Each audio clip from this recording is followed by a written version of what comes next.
Olha esse gráfico de JHSF que saiu de R$ 8,00 para 13 em menos de um mês. Ao mesmo tempo, a gente tem aqui MRV dando prejuízo e saindo aqui dos R$ 15,00 indo para 7. É quase que o movimento inverso de JHSF. Então, no vídeo de hoje, a gente vai discutir, eu trouxe o Luiz para explicar para a gente o porquê que a gente tem empresas parecidas como o Cury, que trabalha como construtora com foco em Minha Casa Minha Vida, e a gente tem aqui também MRV, que também é focado em Minha Casa Minha Vida e que está performando de forma muito diferente. Inclusive, eu trouxe esse assunto porque eu tenho esses ativos, eu tenho operações na minha carteira de opções e que estão dando resultados muito distintos. Olha aqui, MRV na minha carteira estou perdendo R$ 15.000 e Cury, né, que seria algo bem páreo a MRV, e eu estou tendo uma operação aqui com 427% de lucro. Então não faz sentido no primeiro momento, caso você seja um investidor que entenda somente de forma superficial. Aqui a gente vai discutir um pouco mais sobre isso. Dá uma olhada aqui na minha tela, esse é o retorno dos últimos 12 meses das principais construtoras que a gente tem aqui no Brasil, que tem na Bolsa Brasileira, né? Então a gente tem a JHSF com uma performance absurda. Ela, você poderia falar, ela é alto luxo, alguma coisa nesse sentido, e por isso que ela não sente uma Selic alta, que Selic alta, que é a realidade hoje, bate nas construtoras. Se essa fosse a justificativa, por que a gente tem Cury subindo 140% nos últimos 12 meses, né? Que é focado em baixa e média renda aqui. E a gente tem aqui basicamente todas essas construtoras performando mais ou menos aqui nos últimos 12 meses, só que existe uma diferença de performance muito grande de uma para outra. Eu acho que é legal falar do elefante na sala, JHSF. Luiz, explica um pouco pra gente o que está acontecendo, por que que eles começaram a fazer chip da NVIDIA, qual que é a lógica disso daqui, dessa ação subir tanto? Perfeito. Então, o movimento que a gente vê hoje, ele é uma reprecificação rápida de algo que já tem sido feito pela companhia há muito tempo atrás.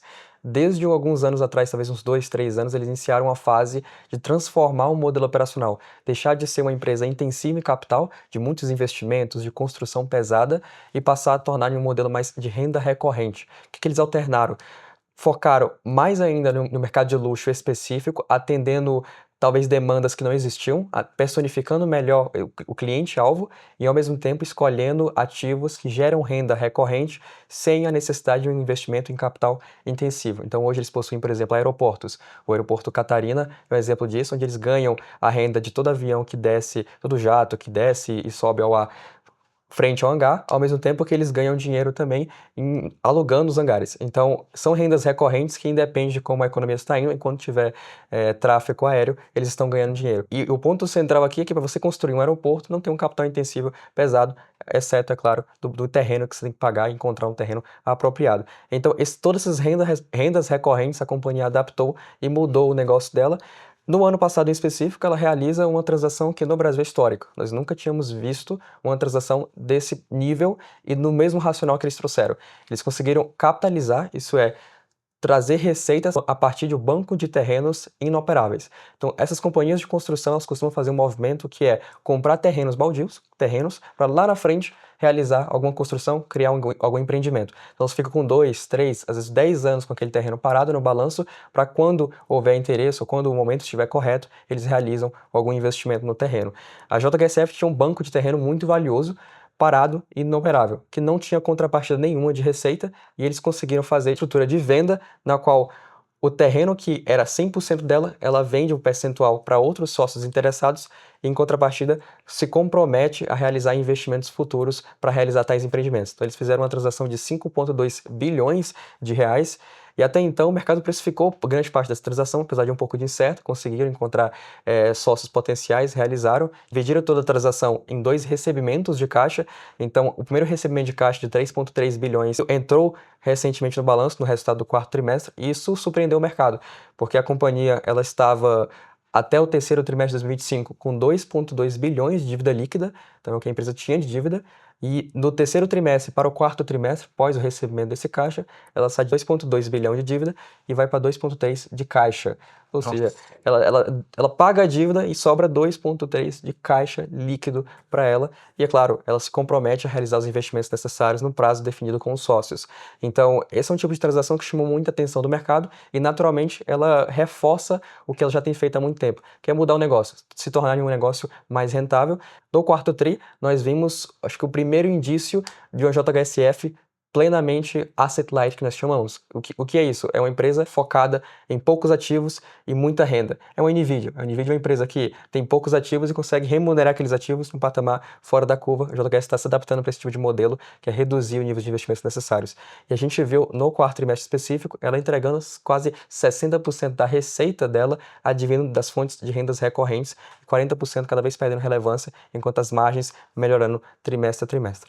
E o que eu acho interessante aqui da JHSF é que essa mudança de modelo que eles fizeram, eu percebo isso no dia a dia, né? Aí eu acabo consumindo as coisas que eles mudaram.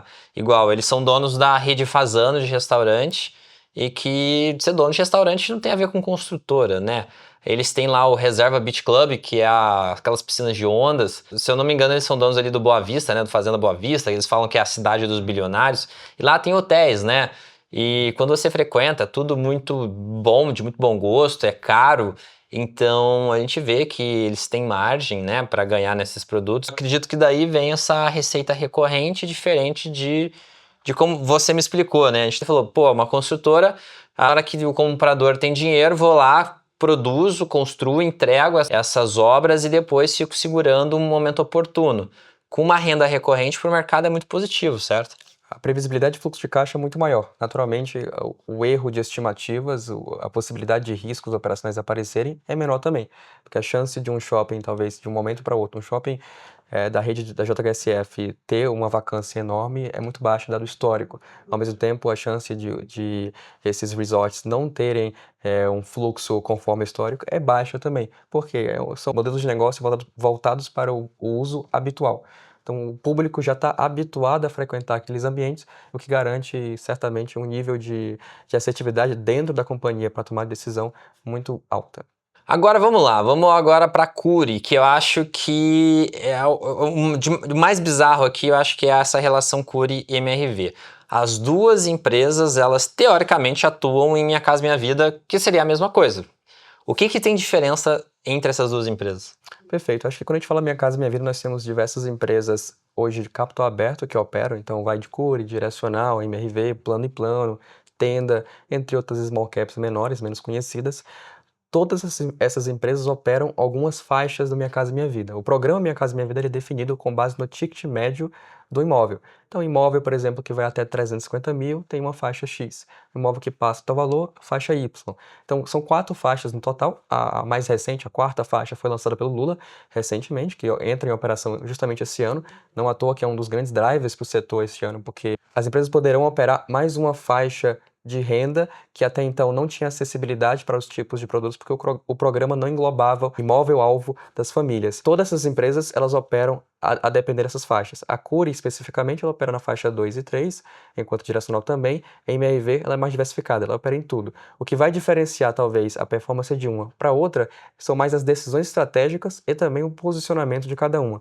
A Cury, especificamente, ela opera em São Paulo e no Rio de Janeiro, que são os dois melhores, a gente chama de parques, né? Os dois melhores parques para operacionalizar o programa Minha Casa Minha Vida, porque o poder de consumo do cliente é muito maior, o risco de inadimplência é menor e também tem um amparo jurídico mais simples, mais conhecido. Então, a Cury ela se beneficia de se posicionar especificamente nos melhores locais do Brasil, enquanto a MRV está em todo o Brasil. A MRV em específico, lá atrás, ela tomou uma decisão estratégica um pouco errada. Quando o Minha Casa Minha Vida era praticamente dominado por ela e tinha poucas empresas fortes com poder de capital para realizar investimentos, ela opta, já dominando o Brasil, operacionalizar uma subsidiária lá fora. Ela começa a operacionalizar a Resia. A Resia é uma subsidiária focada nesse mesmo modelo de casas mais simples, no modelo americano, lá fora nos Estados Unidos.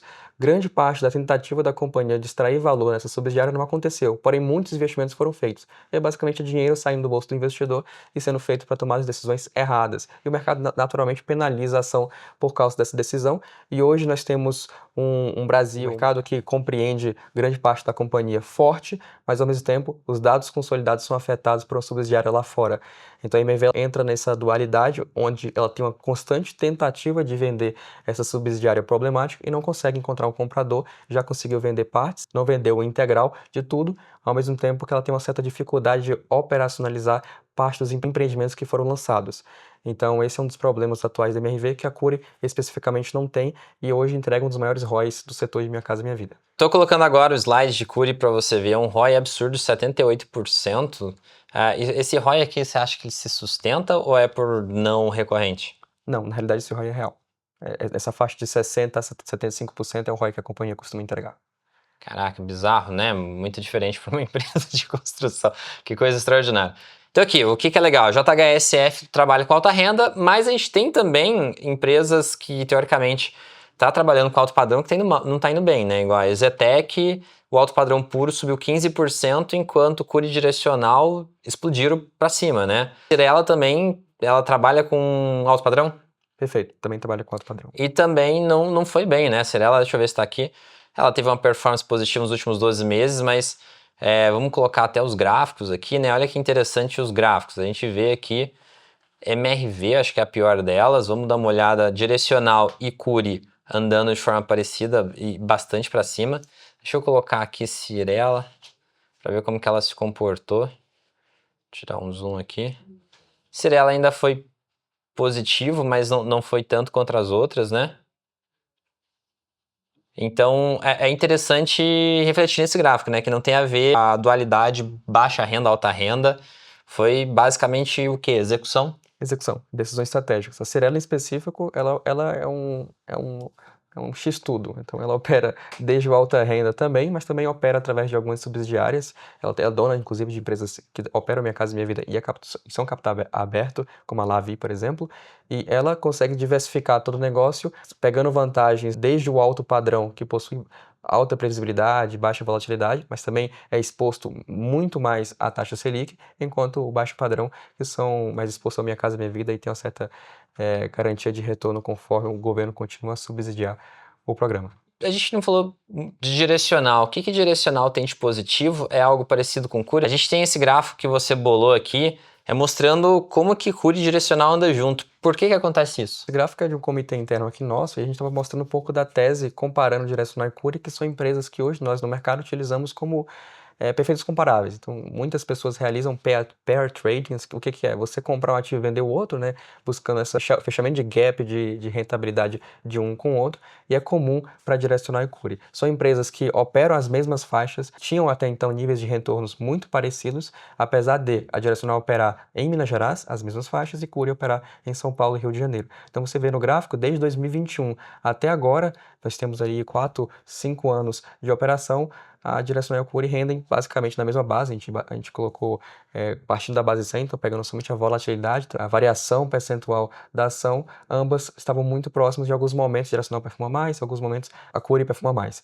Então, o nosso racional, uma vez olhando esse gráfico, é entender qual que é o momento atual, se faz sentido um pouco esse gap existente de um para o outro. A gente viu que Direcional especificamente, ela fechou esse gap de preço com Cury. No entanto, o diferencial de preço sobre lucro, que é o seguinte gráfico, ele já está um pouco maior. Então a gente vê que Cury está um pouco mais cara do que Direcional em múltiplo, o que historicamente ocorre em alguns períodos, mas logo mais ele se converge. Isso acontece por quê? Porque a Cury especificamente, ela conseguiu realizar um cronograma de fluxo de caixa fora do comum. É normal nesse setor você fazer lançamentos especificamente em alguns trimestres, que são trimestres mais estratégicos, onde o cliente e o poder de compra do cliente está maior, enquanto que nesse setor é comum as empresas lançarem a grande parte dos seus empreendimentos em trimestres específicos. Isso cria uma certa sazonalidade entre os trimestres, e a Cury ela foi capaz de fazer algo fora do comum, que é normalizar todos os trimestres, fazer com que exista níveis de lançamento páreos de um trimestre para o outro, consequentemente aumentando a comparabilidade e a previsibilidade.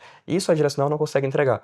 Então, a gente tem sempre de um trimestre para outro certo pessimismo do mercado entre uma empresa e a outra, quando a direcional, por exemplo, no quarto trimestre entrega um ROI menor que a Cury e naturalmente a Cury performa melhor. E a gente vê que esse gap ele fecha depois no trimestre seguinte, quando a direcional entrega uma prévia, como aconteceu agora no primeiro tri de 26, a direcional entregou uma prévia bem melhor do que a da Cury. Por quê? Porque o quarto tri dela foi mais fraco, ela postergou parte das receitas, né? E essas receitas apareceram no primeiro tri de 26, enquanto que a Cury já tem uma sazonalidade mais afetada nesse período. Então a gente busca sempre, olha, nas duas companhias, esses diferenciais e operar com base nisso. Luiz, recentemente a gente fez um vídeo aqui com o Rodrigo que a gente comentou que tanto o analista fundamentalista da RCO Research quanto o Rodrigo, que é analista técnico, eles estavam alinhados aqui com a recomendação de direcional. Eu estava lendo os comentários do pessoal agradecendo que eles montaram as operações com opções e deu certo. Essa recomendação lá na Research, você sabe se ela já foi fechada? Não, essa recomendação continua aberta. Ela continua aberta. Então, essas quedas aqui são pontuais. Em grande parte, essas quedas ocorrem por fator macro. Então, sempre quando o Trump resolve fazer um Twitter diferente ou eles falam cessar fogo e o Irã muda de ideia, isso acontece. Então, e acaba que como é um setor um pouco mais volátil no mercado, você vê uma direcional caindo 5, 4% no dia, não é incomum. Então, isso acaba acontecendo e, na minha visão, acaba abrindo oportunidades atrativas para operar. Vamos lá, Luiz. E aí, então, perguntando, o que tem lá de construtora na RCO? Para quem não sabe, o Luiz ele é responsável aqui pela Research, ele cuida aqui dos analistas. O que você sabe que a RCO está recomendando aqui em termos de construtora? Tem alguma coisa legal que a gente pode compartilhar? Porque eu acho que depois de entender tudo que a gente entendeu aqui sobre construtoras, o próximo passo seria o que eu faço, né? Em direcional, no dia lá do vídeo, eu mostrei algumas operações que daria para fazer. Eu mostrei aqui, pessoal, que eu tenho aqui uma série de operações com construtora, né? Que é a JHSF, tá aqui, a que eu tinha mostrado. Já é para o próximo vencimento, então já vou sair dessa operação. Tem uma RV para o próximo vencimento também aqui, me dando prejuízo. Mas então, a Research, você sabe se hoje ela tá recomendando alguma coisa? Do setor de construção civil, a gente tem preferência para o programa Minha Casa Minha Vida, porque o Lula, especificamente, ele intensivou muito esse mercado, aumentou o nível de orçamento do FGTS que vai ser destinado para o programa. Naturalmente, isso propicia aos bancos funding, né, uma forma de garantir um nível de juros baixo para o mercado, ao mesmo tempo que ele lançou novas faixas. Então, isso aumenta a acessibilidade do programa. Isso é ótimo para as empresas. A gente tem uma opção dentro do setor para direcionar especificamente, junto com ela, plano e plano. Então, são duas teses muito legais, plano e plano mais específica, enquanto que todo o setor de Minha Casa Minha Vida deve se beneficiar. Então, hoje, nossa top pick é direcional junto com plano e plano, enquanto que Tenda também é um nome para ficar de olho. Muito legal. E para concluir aqui, pessoal, se você não sabe como operar e tentar ganhar o máximo de valor possível, é só vir aqui em operar boletas rápidas e aqui a gente tem, ó, vamos colocar qualquer uma dessas empresas. Tenda, eu tenho uma operação que eu fiz que bateu ali 1000%, que o pessoal acompanhou uns 2, 3 anos atrás. Vamos lá, vamos pegar aqui direcional, por exemplo. Se você não sabe qual operação com opção fazer, a gente tem um assistente aqui na boleta rápida que você pode clicar e perguntar qual que é o seu principal objetivo. Pô, eu quero especular um movimento, né? Ou seja, eu estou acreditando que o movimento, que a ação vai subir ou descer, você pode selecionar isso aqui e falar se eu acho que vai subir moderadamente ou se acha que vai subir forte. E aí você pode escolher dependendo da sua convicção ou dependendo da recomendação que você tiver. Vamos colocar uma alta moderada aqui, só para dar de exemplo, e ele vai me falar qual a melhor operação para fazer. Posso selecionar aqui essa estratégia e selecionar aqui o quanto eu quero ganhar 100%, e o sistema já monta a operação para mim. É claro que você, tendo o RCO Dash, você vai ter as recomendações prontas já em operações com opções. Se você não sabe como ter acesso a isso, eu vou te falar agora. A gente está lançando esse sistema completo com as recomendações da RCO Research a partir do dia 28, que é terça-feira agora, às 20 horas. A gente vai fazer uma live onde a gente lança a plataforma, onde essa plataforma tem todas as ferramentas, tem as recomendações e tem o curso que eu faço completo sobre opções, que é o Renda com Opções. Para você participar de tudo isso, eu vou deixar o link aqui embaixo do RCO Dash, que, ó, vou mostrar aqui como é que você vai fazer. Você vai entrar no RCO Dash aqui, tem aqui para você se cadastrar. Você se cadastrando, eu te aviso e te dou acesso à live. Nessa live eu faço um desconto exclusivo. A gente vai fazer um preço muito barato. É mais barato que o preço do meu curso sozinho, do meu último lançamento. Vai ter a plataforma, a minha apostila, né, que é basicamente um livro, porque tem todo o conteúdo sobre opções lá dentro. E o curso e as recomendações da Research, tá? Então clica aqui, se inscreve e eu te vejo lá dia 28, na terça-feira agora, às 20 horas. Então clica aqui e se inscreve lá. Então é isso, Luiz, obrigado por estar aqui, explicar tudo isso pra gente. Pessoal, se inscreve aqui no canal, ativa as notificações, fica atento, o pessoal tá ganhando muito dinheiro com as operações e com esses ativos, tá? Então fica atento, não borre, tá? A gente tá num momento de muita oportunidade na bolsa, vou te provar. E dá uma olhada nos comentários do nosso último vídeo, o pessoal falando, ó, nesse momento eu já estou valorizando 197%. O outro aqui, passando para agradecer, 100% de lucro já. O outro, já lucrei muito com essa operação. Enfim, vários comentários aqui do pessoal montando operação e ganhando bastante dinheiro. Então, fica atento, aprende opções caso você não saiba e assina o RCO Dash para facilitar a sua vida, tá? O link tá aqui na descrição. Obrigado por estar aqui comigo até agora, um grande abraço e até o próximo vídeo.